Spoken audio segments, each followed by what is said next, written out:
DK. शायद आप में से कुछ लोग मेरे को जानते होंगे, कुछ नहीं जानते होंगे। ठीक है, तो मैं इंट्रोडक्शन दे देता हूँ। मैं शेखावाटी से हूँ, डीके, आपका डीके सर यानी देशा सर। ठीक है, तो अपन एक टॉपिक लेके चलते हैं जिसके अंदर अपन आज से स्टार्ट करने वाले हैं नीट की प्रिपरेशन।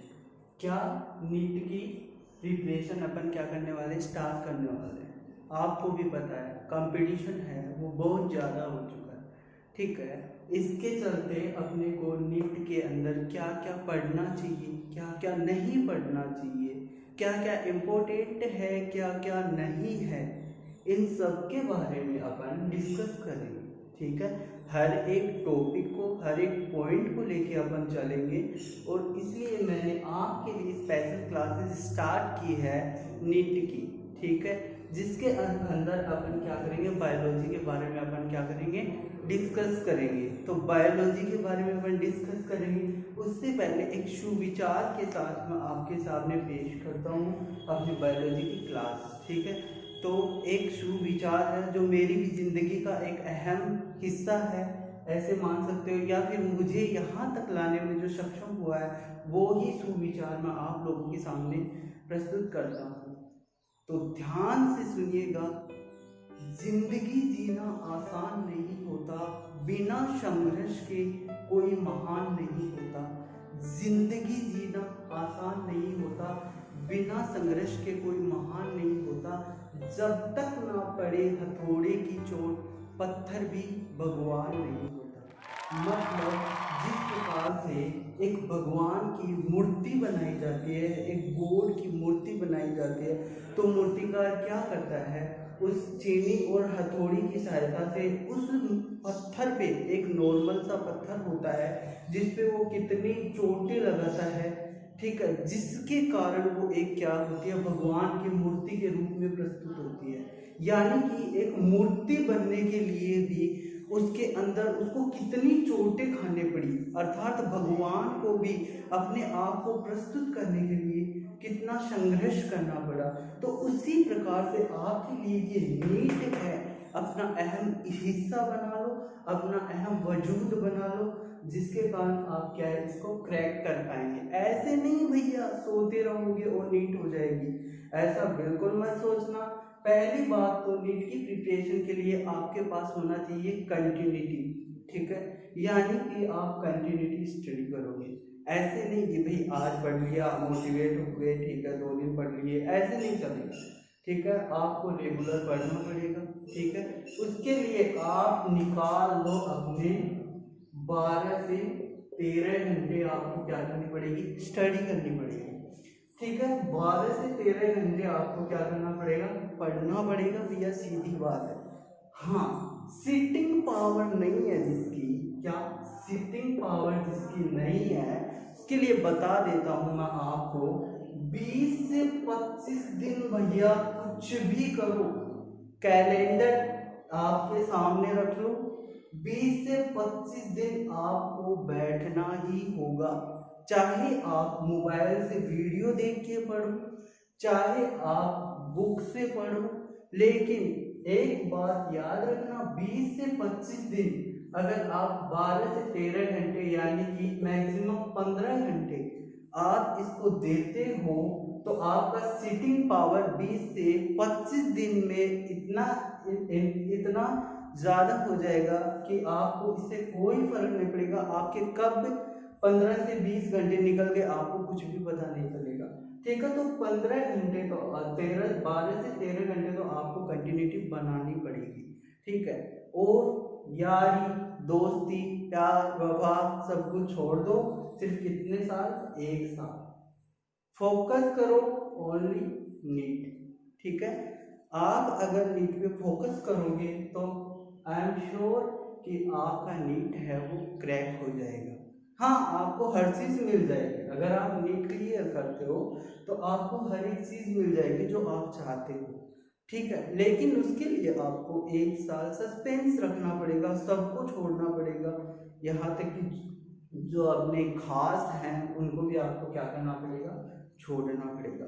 ठीक है, तो ये तो बिल्कुल मत समझना कि आपको भी पता है अब फुल में से फुल मार्क्स आते हैं नीट के अंदर। वो क्यों आते हैं, क्यों? क्योंकि भाई कंपटीशन बहुत ज़्यादा हो गया है, लोग पढ़ते हैं, ध्यान देते हैं, सिर्फ अपने कैरियर को फोकस करके पढ़ते हैं कि नहीं मेरे को तो नीट ही चाहिए, तो ये तो भूल जाओगे कम मार्क्स में आपका सिलेक्शन हो जाएगा।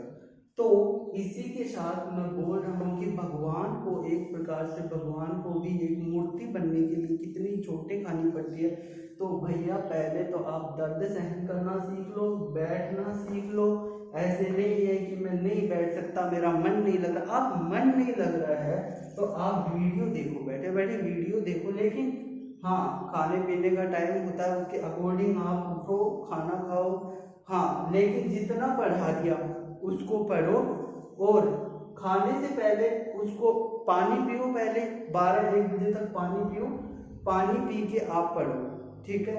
खाना तभी खाओ जब आपने जो सब कुछ पढ़ लिया, क्योंकि रिफ्रेश माइंड तभी होता है जब अगर अपन किसी चीज़ को मैं पढ़ा रहा हूँ और आप उसी चीज़ को पढ़ रहे हो, ठीक है, उसी चीज़ को आप हाथों हाथ पढ़ रहे हो, तब तो वो आपको याद हो जाएगी। अदरवाइज आप उसको 2 दिन बाद पढ़ोगे तो आपको वही पहले जैसी हालत रहेगी कि पहले क्या था पहले क्या नहीं था, कुछ समझ नहीं आएगा।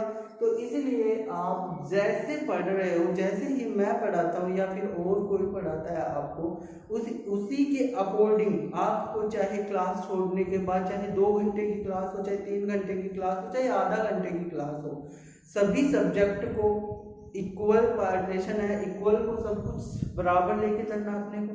फिजिक्स, केमिस्ट्री, बायो, ठीक है।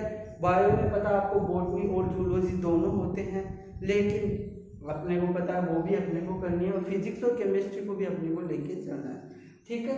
तो इसी के साथ अपन क्या करते हैं, आज नीट की प्रिपरेशन की स्टार्ट करते हैं अपन, ठीक है।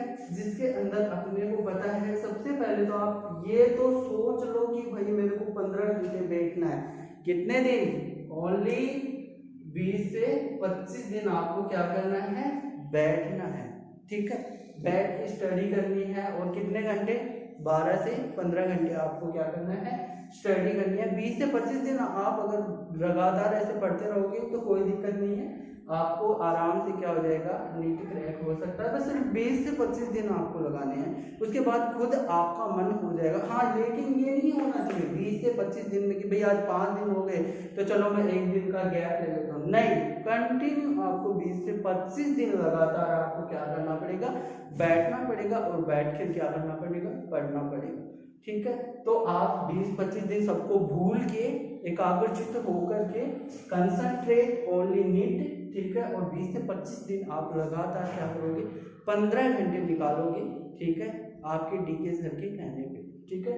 और फिर आप देखना चमत्कार होगा, एक आपको खुद ऐसे लगेगा कि हाँ मैं भी इतनी देर पढ़ सकता हूँ, कुछ भी कर सकता हूँ। ओके, तो अपन आते हैं अब टॉपिक पे। आज अपन बायोलॉजी का जनरल इंट्रोडक्शन देखेंगे। क्या बेटा जी? जनरल इंट्रोडक्शन ऑफ बायोलॉजी, यानी कि बायोलॉजी का सामान्य परिचय अपन देखेंगे। सबसे पहले तो भैया ये बायोलॉजी वर्ड है वो क्या है, बायोलॉजी को हिंदी में क्या कहते हैं, जीव विज्ञान, सभी को पता है, ठीक है। और इसे रटना नहीं है, पहली बात तो ये क्या है, रटना नहीं है, इसको क्या करना, समझना है।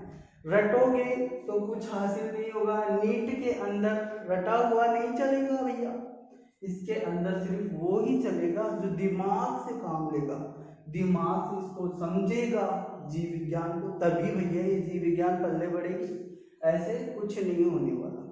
क्लियर?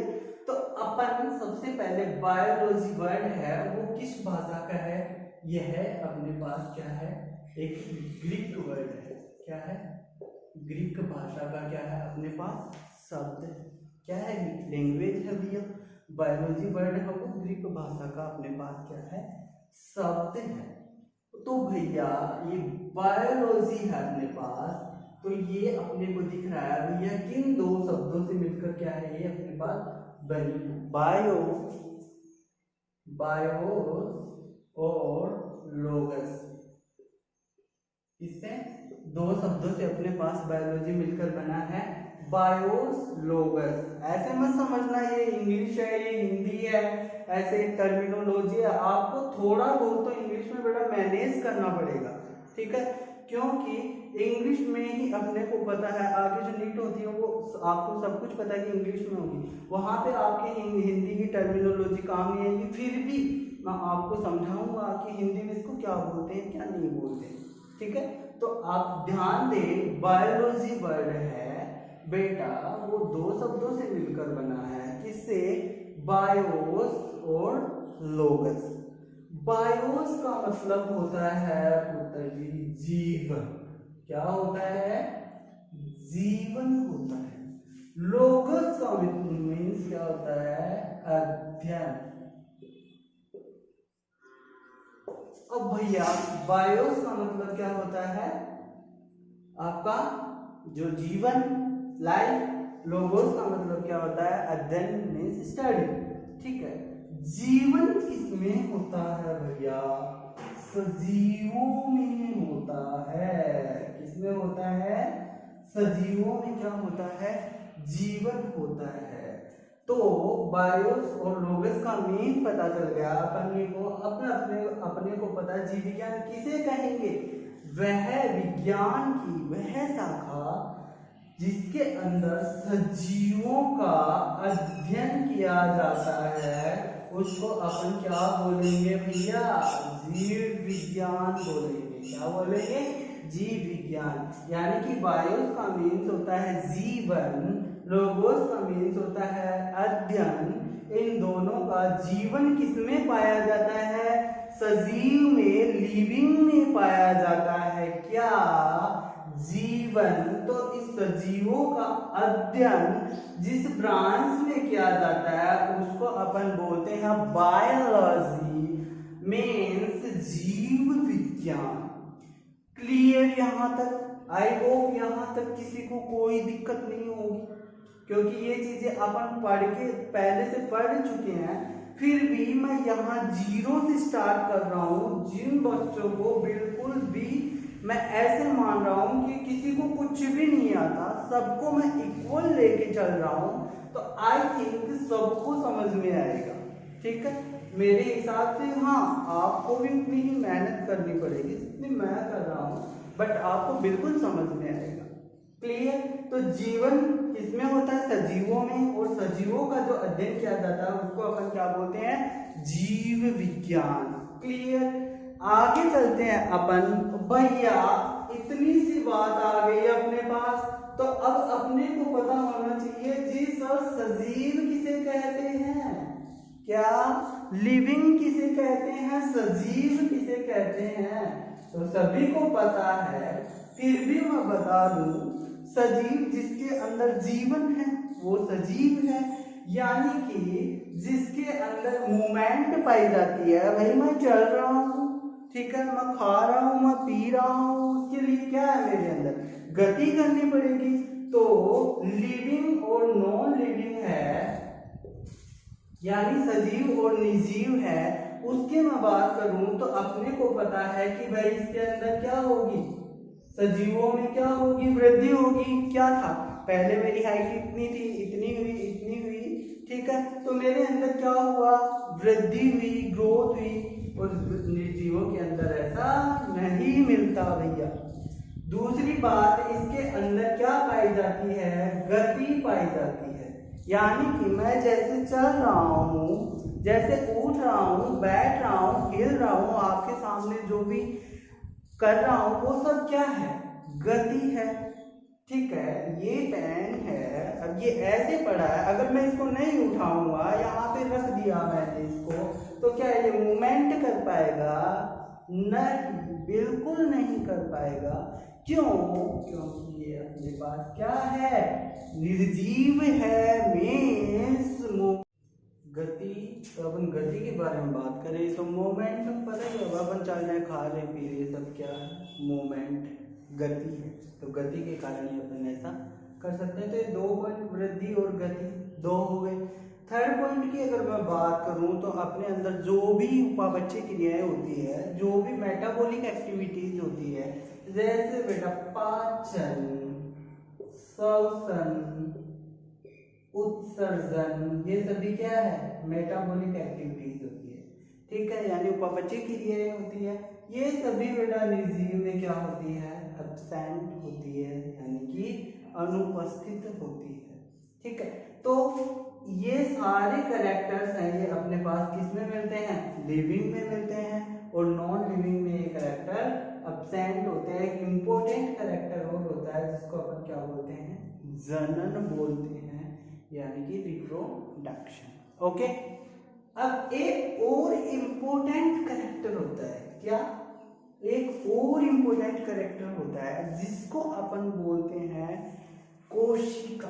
क्या, कोशिका। कोशिका होती है, वो क्या है, वो भी सजीवों का आधारभूत लक्षण है। ठीक है, तो ये सजीवों की विशेषताएं हैं जिन सब का अध्ययन अपन किस में करते हैं, जीव विज्ञान में करते हैं। डन। अब जीव विज्ञान है, इसका इंट्रोडक्शन की अगर अपन बात करें तो सबसे पहले तो अपन ने क्या देखा कि भाई बायोलॉजी है शब्द, यानी कि जो वर्ड है यह किसने दिया, शब्द कोई भी पूछ ले भैया बायोलॉजी टर्म किसने रखी, तो कहीं भी रिश्तेदारी में जाओ तो बेटा क्या कर रहा है, नेट की प्रिपरेशन कर रहा है। अब बेटे को पता नहीं कि भैया क्या है बायोलॉजी, शब्द किसने दिया, तो फिर वहां पे ही क्या हो जाएगा, सर्वनाश। सॉरी, तो बायोलॉजी टर्म किसने दी, लेमार्क एंड ट्रेविरेनस ने मिलकर क्या दी, बायोलॉजी टर्म। फादर, बेटा, जनक है जो अपने बायोलॉजी के, वो कौन है, पिताजी कौन है भैया इसके, अरस्तु। कौन, अरस्तु क्या है, जो जनक है बायोलॉजी के, जीव विज्ञान के जनक कौन है, अपने अरस्तु बाबा। ठीक है, जिसको इंग्लिश में अपन क्या बोलते हैं, एरिस्टोटल बोलते हैं। क्या बोलते हैं बेटा, एरिस्टोटल बोलते हैं इंग्लिश में। तो क्या था, सिंपल सा याद रख लेना, सबसे पहले तो बायोलॉजी वर्ड है वो किसने दिया, लेमार्क एंड ट्रेविरेनस ने। पूछा जाता है, इम्पोर्टेंट चीज है। ठीक है, और बायोलॉजी अपन पढ़ रहे हैं तो अपने को पता भी होना चाहिए। ठीक है, और दूसरी चीज है फादर कौन है, तो इसके एरिस्टोटल। ये सब अपन ने देखा। ठीक है, अब देखो अपने पास क्या है, इस बायोलॉजी की भी बेटा दो ब्रांच है। कितनी, दो ब्रांच है। एक है बेटा अपने पास क्या, बॉटनी, एक है अपने पास क्या, जूलॉजी। यानी कि इसको अपन बोलते हैं वनस्पति विज्ञान। क्या बोलते हैं, वनस्पति विज्ञान। और ये क्या है, अपनी जंतु विज्ञान। ठीक है, अब वनस्पति विज्ञान के जो जनक हैं उनका नाम है क्या, थियोफ्रेस्टस। क्या नाम है, सॉरी, थियोफ्रेस्टस, जो वनस्पति विज्ञान के क्या है, जनक है भैया। और जो जंतु विज्ञान के जनक है उनका नाम क्या है, अरस्तु। अभी थोड़ी देर पहले भी मैंने बताया था कि जो बायोलॉजी है उसके जनक भी कौन है, अरस्तु है। ठीक है, और जो अपने जो बायोलॉजी के जनक भी अरस्तु है, और जो जंतु विज्ञान है उसके भी क्या है, जनक अरस्तु है अपने पास। ठीक है, अब वनस्पति विज्ञान, अब बताने की जरूरत थोड़ी है कि किसकी स्टडी की जाएगी, नाम से ही दिख रहा है अपने को किसकी, वनस्पतियों की इसके अंदर क्या की जाती है, स्टडी की जाती है। क्लियर, यहाँ पे जंतु विज्ञान नाम से स्पष्ट हो रहा है, जूलॉजी यानी कि जंतुओं की क्या की जाती है इसके अंदर स्टडी की जाती है, एनिमल्स की क्या की जाती है इसके अंदर स्टडी की जाती है। तो ये याद रखना। ठीक है, कोई भी चीज इजी नहीं है, इजी वे में बिल्कुल नहीं लेना है। ठीक है, हर चीज है वो एग्जाम का पैटर्न ऐसा होता है कि हार्ड और इजी सारी चीजें पूछी जाती है। तो ऐसा तो बिल्कुल मत समझ लेना कि भैया ये इजी चीज है ये नहीं पूछी जाएगी, तो ऐसा बिल्कुल मन से हटा देना। ठीक है, इजी चीजें भी इस तरीके से पूछी जाती है कि पता भी नहीं चलता क्या पूछ लिया क्या नहीं। ठीक है, कहीं पे ऐसे करा हो कि बॉटनी के पिताजी तो करा हो अरस्तु, जूलॉजी के पिताजी थियोफ्रेस्टस, नहीं, बॉटनी के जो पिता है वो क्यूबरेटस है और जो जूलॉजी के पिता है वो कौन है? अरस्तु है। ठीक है, यहाँ तक किसी को कोई प्रॉब्लम नहीं होनी चाहिए। ठीक है, जनरल चीजें पहले पढ़ते आ रहे हैं अपन और पढ़ रहे हैं। ठीक है, जीरो से अपन देख रहे हैं, सारी चीजें अपन डिस्कस कर रहे हैं। अब देखो, मैंने एक सेल की बात की थी, किसकी? कोशिका की बात की थी। इंपोर्टेंट कैरेक्टर बताया था मैंने सजीवों का। ठीक है, कोशिका है, इसको अपन क्या बोलते हैं? संरचनात्मक एवं क्रियात्मक इकाई है भैया। क्या है? संरचनात्मक एवं क्रियात्मक इकाई। छोटी क्लासों में पढ़ते आ रहे हैं, functional and structural unit of the body is cell. ठीक है, ये सब अपन छोटी क्लासों में पढ़ के आ चुके हैं। फिर भी अपन देखें तो इसको संरचनात्मक या क्रियात्मक इकाई बोलते क्यों हैं? क्यों?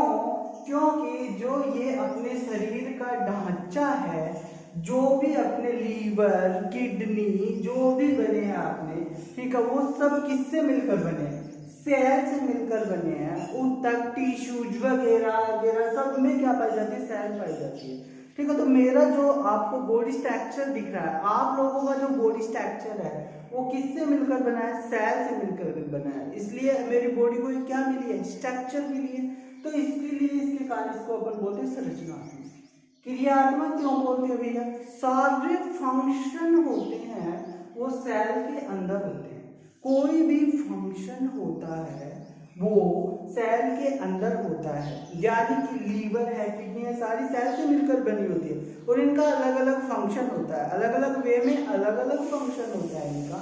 तो क्या है? ये क्रियात्मक इकाई है, यानी कि फंक्शनल यूनिट है। तो यह सजीवों की संरचनात्मक एवं क्रियात्मक इकाई है। यहाँ तक आई हो किसी को कोई प्रॉब्लम नहीं होगी। ठीक है, अब भैया सेल के बारे में थोड़ा सा अपन देख लेते हैं। General introduction. सेल है सबसे इंपॉर्टेंट चीज होती है बॉडी की, सेल। ठीक है, सारे फंक्शन वगैरह सब कुछ, is all everything in present cell. ठीक है, सारी मैकेनिज्म होती है वो सब कुछ सेल के अंदर क्या होती है? प्रेजेंट होती है। ठीक है, अब देखो कैसे एक्टिविटीज करती, कैसे नहीं करती, वो सारी चीजें अपन रेस्पिरेशन, ठीक है, जो अपन डाइजेशन सिस्टम, उन सब के अंदर अपन सारी चीजों को क्या है धीरे धीरे डिस्कस करेंगे। अभी सिर्फ इतना कि सेल की बात की तो सेल का इंट्रोडक्शन अपने को पता होना चाहिए। तो बेटा एक रॉबर्ट हुक नाम के क्या थे? साइंटिस्ट थे। रॉबर्ट हुक नाम के एक साइंटिस्ट थे। ठीक है, अब ये जूलॉजिस्ट नहीं है, बोटनिस्ट नहीं है, ना तो ये वनस्पति शास्त्र के वैज्ञानिक है, ना ये जंतु विज्ञान के वैज्ञानिक है। भैया ये विज्ञान है किसके? फिजिक्स के साइंटिस्ट है, यानी भौतिक विज्ञान के क्या है? वैज्ञानिक है। इन्होंने क्या किया? जब इन्होंने नोलैंड उसका वगैरह ने माइक्रोस्कोप बनाया, लेकिन वो अच्छी क्वालिटी का नहीं था। उसको उसने क्या किया? मॉडिफाइड किया। यानी उस माइक्रोस्कोप, सूक्ष्मदर्शी यंत्र जिसको अपन बोलते हैं, कोई चीज होती है, छोटी चीज को अपन जूम करके देखते हैं, बड़ा करके देखते हैं, उसको माइक्रोस्कोप बोलते हैं अपन। लेबोरेटरी में, लैब में आपने देखा भी होगा। ठीक है, तो रॉबर्ट हुक है, वो क्या थे? फिजिक्स के साइंटिस्ट थे, भौतिक विज्ञान के क्या थे? वैज्ञानिक थे। इन्होंने क्या किया भैया? रॉबर्ट हुक ने सबसे पहले क्या किया? माइक्रोस्कोप, अपना खुद का इन्होंने माइक्रोस्कोप बनाया। अब अपन खुद का अपना कोई माइक्रोस्कोप बनाते हैं, कोई खुद की कोई पर्सनल चीज बनाते हैं अपन, तो ऐसी जिज्ञासा होती है कि मन में कि भाई देखें इसके अंदर क्या है, क्या नहीं दिखता है, कैसे दिखता है। तो सबसे पहले इन्होंने क्या किया? एक ओक पादप होता है, उसकी क्या ली इन्होंने? छाल ली। छाल को इंग्लिश में बोलते हैं बेटा बार, याद रखना, अच्छी चीज है। ठीक है, छाल ली, पेड़ होता है, पेड़ की जो छाल होती है ना, तो आप एक पादप है, प्लांट है, उसकी इन्होंने क्या ली? छाल ली, सॉरी छाल ली। ठीक है, अब छाल होती है उसको अपन क्या बोलते हैं? बाग बोलते हैं। ठीक है, इन्होंने क्या किया? इस आग पादप की छाल को लिया, जो क्या होती है, मृत होती है। छाल होती है जो पेड़ होता है, पेड़ का जो बाहर आउटर कवरिंग होती है जो सबसे, उसको अपन छाल बोलते हैं, जो कि क्या होती है, डेड होती है, मृत होती है। ठीक है, तो ये छाल भी इन्होंने फिर इसको माइक्रोस्कोप से, खुद के बनाए माइक्रोस्कोप से इन्होंने क्या किया, देखा। इसको देखा तो देखने के बाद इनको क्या लगा, भैया इसने इस छाल को देखा तो इसको कुछ इस टाइप की स्ट्रक्चर इसके अंदर इसको क्या है, नजर आई। क्या इस टाइप की कुछ स्ट्रक्चर नजर आई। अब ऐसे अगर मैं इसको देखूं तो मेरे को क्या लग रहा है, आप खुद इमेजिन कर सकते हो कि ये मेरे को क्या लग रहा है, कि भैया ये मेरे को दिख रहा है कि सर ये जैसे मधुमक्खी का छत्ता हो गया, जैसे मधुमक्खी के छत्ते जैसा मेरे को प्रतीत होता है। क्या, तो इन्होंने देखा तो इसको कैसे लगा, मधुमक्खी का जैसे छत्ता हो, तो इसमें क्या पाई जाती है, सेल पाई जाती है। ठीक है, तो मेरा जो आपको बॉडी स्ट्रक्चर दिख रहा है, आप लोगों का जो बॉडी स्ट्रक्चर है वो किससे मिलकर बना है, सेल से मिलकर बना है। इसलिए मेरी बॉडी को क्या मिली है, स्ट्रक्चर मिली है। तो इसके लिए इसके कारण इसको अपन बोलते हैं संरचनात्मक। क्रियात्मक क्यों बोलते हैं भैया, सारे फंक्शन होते हैं वो सेल के अंदर होते हैं। कोई भी फंक्शन होता है वो सेल के अंदर होता है, यानी कि लीवर है, किडनी है, सारी सेल से मिलकर बनी होती है और इनका अलग अलग फंक्शन होता है, अलग अलग वे में अलग अलग फंक्शन होता है इनका। तो क्या है, ये क्रियात्मक इकाई है, यानी कि फंक्शनल यूनिट है। तो यह सजीवों की संरचनात्मक एवं क्रियात्मक इकाई है। यहाँ तक आई हो किसी को कोई प्रॉब्लम नहीं होगी। ठीक है, अब भैया सेल के बारे में थोड़ा सा अपन देख लेते हैं, जनरल इंट्रोडक्शन। सेल है सबसे इंपॉर्टेंट चीज होती है बॉडी की, सेल। ठीक है, सारे फंक्शन वगैरह सब कुछ, is all everything in present cell. ठीक है, सारी मैकेनिज्म होती है वो सब कुछ सेल के अंदर क्या होती है, प्रेजेंट होती है। ठीक है, अब देखो कैसे एक्टिविटीज करती, कैसे नहीं करती, वो सारी चीजें अपन रेस्पिरेशन, ठीक है, जो अपन के पास डाइजेशन सिस्टम, उन सब के अंदर अपन सारी चीजों को क्या है धीरे धीरे डिस्कस करेंगे। अभी सिर्फ इतना कि सेल की बात की तो सेल का इंट्रोडक्शन अपने को पता होना चाहिए। तो बेटा एक रॉबर्ट हुक नाम के क्या थे, साइंटिस्ट थे। रॉबर्ट हुक नाम के एक साइंटिस्ट थे। ठीक है, अब ये जूलॉजिस्ट नहीं है, बोटनिस्ट नहीं है, ना तो ये वनस्पति शास्त्र के वैज्ञानिक है, ना ये जंतु विज्ञान के वैज्ञानिक है। भैया ये विज्ञान है किसके, फिजिक्स के साइंटिस्ट है, यानी भौतिक विज्ञान के क्या है, वैज्ञानिक है। इन्होंने क्या किया, जब इन्होंने नॉलैंड उसका वगैरह ने माइक्रोस्कोप बनाया, लेकिन वो अच्छी क्वालिटी का नहीं था, उसको उसने क्या किया, मॉडिफाइड किया। यानी उस माइक्रोस्कोप, सूक्ष्मदर्शी यंत्र जिसको अपन बोलते हैं, कोई चीज होती है, छोटी चीज को अपन जूम करके देखते हैं, बड़ा करके देखते हैं, उसको माइक्रोस्कोप बोलते हैं। अपन लेबोरेटरी में, लैब में आपने देखा भी होगा। ठीक है, तो रॉबर्ट हुक है, वो क्या थे, फिजिक्स के साइंटिस्ट थे, भौतिक विज्ञान के क्या थे, वैज्ञानिक थे। इन्होंने क्या किया भैया, रॉबर्ट हुक ने सबसे पहले क्या किया, माइक्रोस्कोप अपना खुद का इन्होंने माइक्रोस्कोप बनाया। अब अपन खुद का अपना कोई माइक्रोस्कोप बनाते हैं, कोई खुद की कोई पर्सनल चीज बनाते हैं अपन, तो ऐसी जिज्ञासा होती है कि मन में कि भाई देखें इसके अंदर क्या है, क्या नहीं दिखता है, कैसे दिखता है। तो सबसे पहले इन्होंने क्या किया, एक ओक पादप होता है, उसकी क्या ली इन्होंने, छाल ली। छाल को इंग्लिश में बोलते हैं बेटा बार, याद रखना, अच्छी चीज है। ठीक है, छाल ली, पेड़ होता है, पेड़ की जो छाल होती है ना, तो आप एक पादप है, प्लांट है, उसकी इन्होंने क्या ली, छाल ली, सॉरी छाल ली। ठीक है, अब छाल होती है उसको अपन क्या बोलते हैं, बाग बोलते हैं। ठीक है, इन्होंने क्या किया, इस आग पादप की छाल को लिया, जो क्या होती है, मृत होती है, छाल होती है जो पेड़ होता है, पेड़ का जो बाहर आउटर कवरिंग होती है, जो सबसे, उसको अपन छाल बोलते हैं, जो कि क्या होती है, डेड होती है, मृत होती है।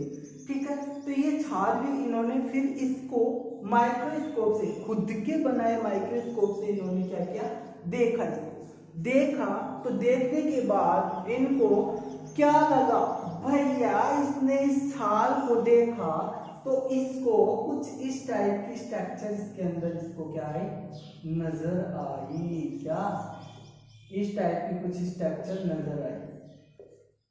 अब ऐसे अगर मैं इसको देखूं तो मेरे को क्या लग रहा है, आप खुद इमेजिन कर सकते हो कि ये मेरे को क्या लग रहा है कि भैया ये मेरे को दिख रहा है कि सर ये जैसे मधुमक्खी का छत्ता हो गया, जैसे मधुमक्खी के छत्ते जैसा मेरे को प्रतीत होता है क्या।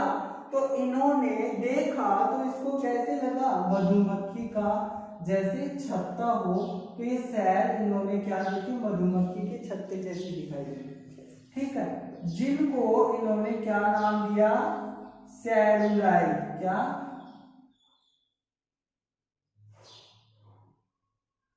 सेलुला नाम इन्होंने इसको दिया, ठीक है। तो सेलुला इन्होंने इसको क्या दिया, नाम दिया। यहां तक देखो, ठीक है, रॉबर्ट हुक ने सेल की खोज की, यहां तक किसी को कोई प्रॉब्लम नहीं होनी चाहिए, है किसी को प्रॉब्लम,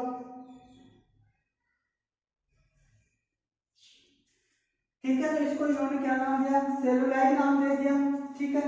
तो अभी ये सेलुलाई नाम दिया किसने, रॉबर्ट हुक ने, फिर इसका नाम क्या पड़ गया, सेल। वापस से देखो, रॉबर्ट हुक थे, भौतिक विज्ञान के साइंटिस्ट थे, ठीक है। पूछा जाता है कि प्लांट कौन सा था जिन्होंने सबसे पहले सेल को देखा, तो ओक नामक पादप था। ओक नामक पादप की छाल थी जिसको सबसे देखा तो ऐसे हनी बी का जैसे छत्ता हो वैसे दिखाई दिया, ठीक है। तो मधुमक्खी के छत्ते को उन्होंने नाम दे दिया सेलुलाई, सेलुलाई से नाम पड़ गया इसका सेल, ठीक है।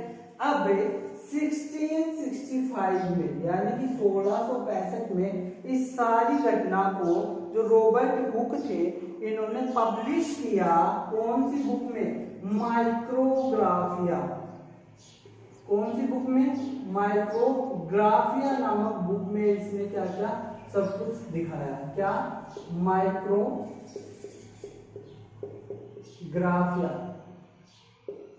ठीक है। माइक्रोग्राफिया के अंदर इन्होंने क्या किया, सब कुछ इसको दिखाया कि भाई हाँ ये मैंने ऐसे ऐसे सेल देखी, ऐसे ऐसे पादप की छाल उतारी, फिर मैंने ऐसे ऐसे माइक्रोस्कोप से देखा, इन सब का इन्होंने क्या किया, माइक्रोस्कोप से देखा। अब थोड़ी सी और चर्चा कर लेते हैं अपन सेल के बारे में, थोड़ी सी और जो जनरल इंट्रोडक्शन है वो देख लेते हैं अपन, ठीक है। तो सबसे पहले अपन बात करें कि पृथ्वी पर सबसे बड़ी जो सेल वगैरह है उसके बारे में अपन बात करेंगे, ठीक है। तो पृथ्वी पर जो सबसे बड़ी है, पृथ्वी पर है, पृथ्वी की बात करें, अर्थ पे जो सबसे बड़ी कोशिका है वो कौन सी है, कोई जानता है, देखा भी होगा आपने, शुतुरमुर्ग का अंडा, क्या है,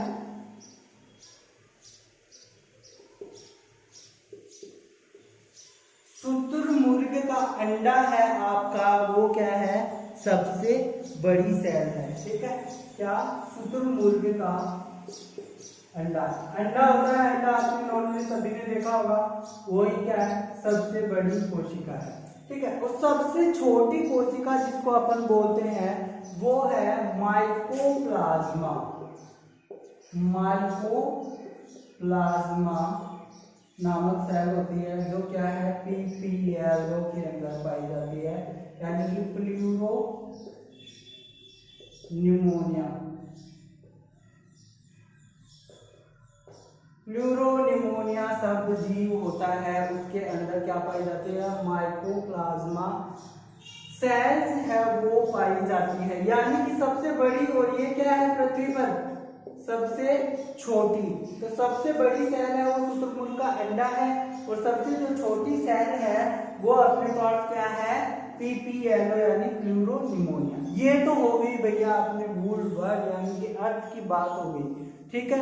अर्थ पे यानी कि पृथ्वी पे ये जो है सबसे बड़ी, लिख लेना, याद रखना, भले ही सबसे बड़ी हो पृथ्वी पे, ऐसे देगा कि पृथ्वी पे सबसे बड़ी कोशिका है शुतुरमुर्ग का अंडा, ठीक है। और जो सबसे छोटी कोशिका है वो माइकोप्लाज्मा, ये तो स्पेशल याद ही रख लेना और ये नाम भी याद रख लेना, PPLO, प्लूरोनिमोनिया सब जीव इसको बोलते हैं, लिख लेना प्लूरोनिमोनिया सब जीव, ठीक है। तो इसको अपन क्या बोलते हैं, प्लूरोनिमोनिया सब जीव भी बोलते हैं, माइकोप्लाज्मा सेल को, ठीक है। तो ये दो इंपॉर्टेंट चीजें हैं, इनको स्टार लगा लेना। अब ये थी अपनी पृथ्वी की बात। अब अपन बात कर लेते हैं जी अपने खुद के अंदर, यानी कि मानव के अंदर जो मनुष्य है अपना, तो मनुष्य के अंदर